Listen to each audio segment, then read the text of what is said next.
She mocked me for being a janitor, then slipped on the floor I cleaned. I never thought revenge would come with the sound of a mop bucket rolling down a hallway.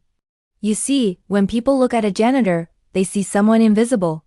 Someone who blends into the background while others live their glamorous lives.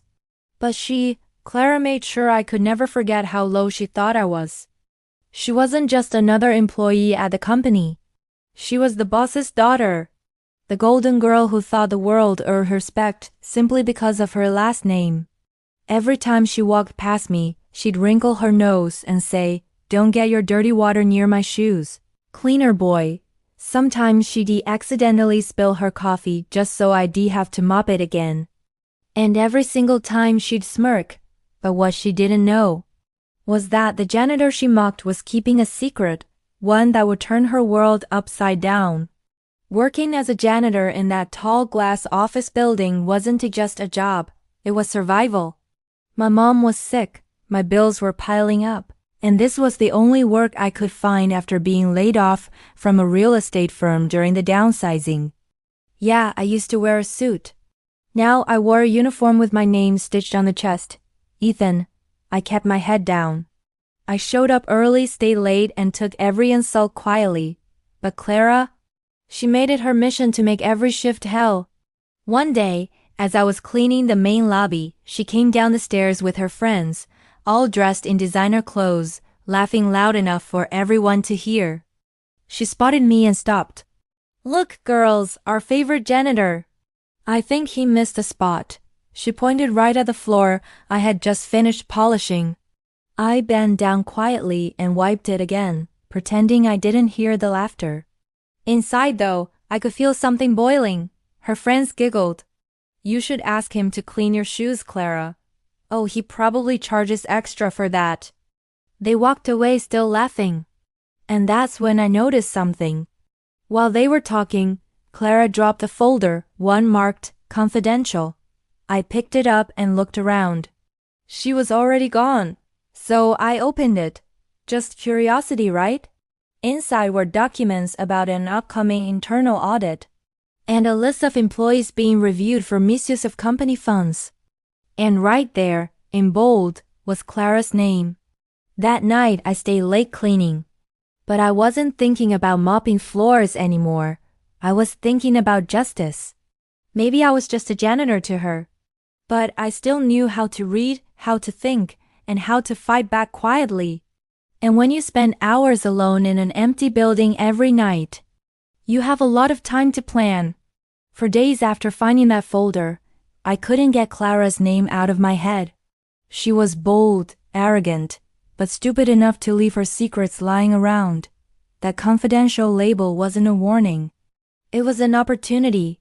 I didn't steal the file, I just made a copy. Because something inside me whispered, maybe the floor isn't the only thing that needs cleaning. Clara kept tormenting me like usual. She'd toss her lunch wrappers on the ground and smirk. "That's your job, right? You must love it." One day, she accidentally spilled her latte on my uniform. Everyone in the cafeteria laughed. I just stood there, calm, quiet, staring at her, and said, "Careful where you step. Clara, wet floors can be dangerous." She rolled her eyes. "What, is that a threat, mop boy?" I smiled faintly. "No, just a warning." She had no idea what was coming. Later that week, I overheard her bragging on a call, something about how she used her father's position to cover up a minor accounting issue. It wasn't minor, it was fraud. She was signing off expense reports in fake names, taking small amounts, but over time it added up to thousands. And the audit, it was scheduled for the next Monday. If those numbers didn't match, she'd be done. So I waited. The weekend came. The building was empty.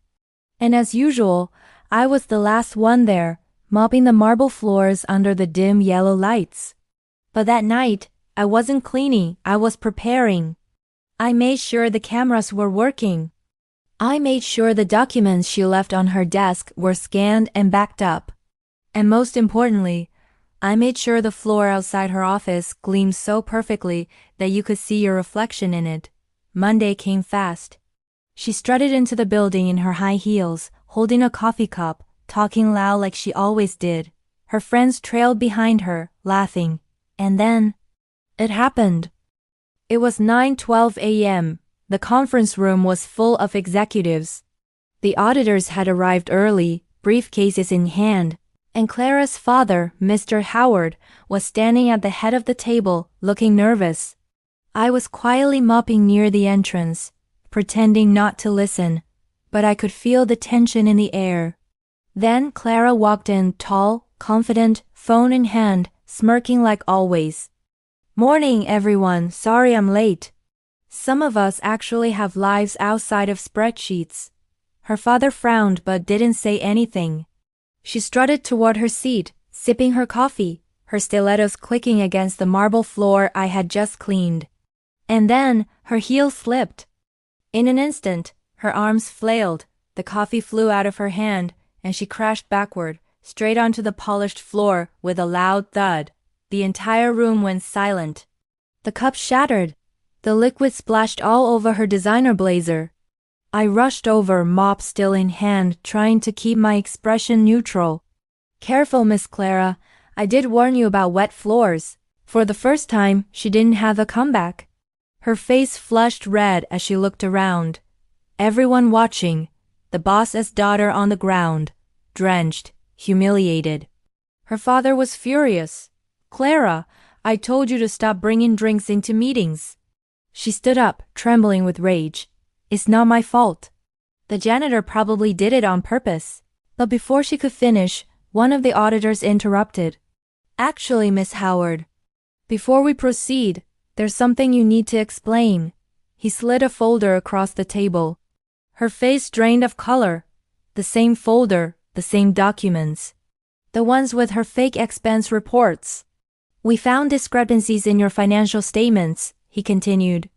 "And these were sent to us anonymously." All eyes turned to Clara. Her father's expression changed from anger to pure disappointment. "Clara, please tell me this isn't true," she stammered. I don't know what this is. Someone's trying to frame me." But the auditors had evidence, receipts, signatures, transaction logs.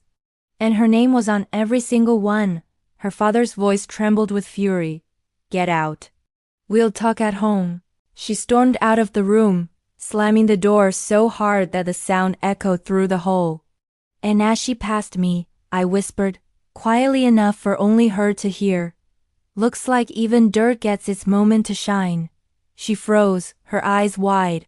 She knew, but it was too late. Clara didn't show up for work the next day. Or the day after that. Rumors spread fast through the office. She'd been fired and her father had been forced to reimburse the company for every cent she stole. Some said she tried to blame me.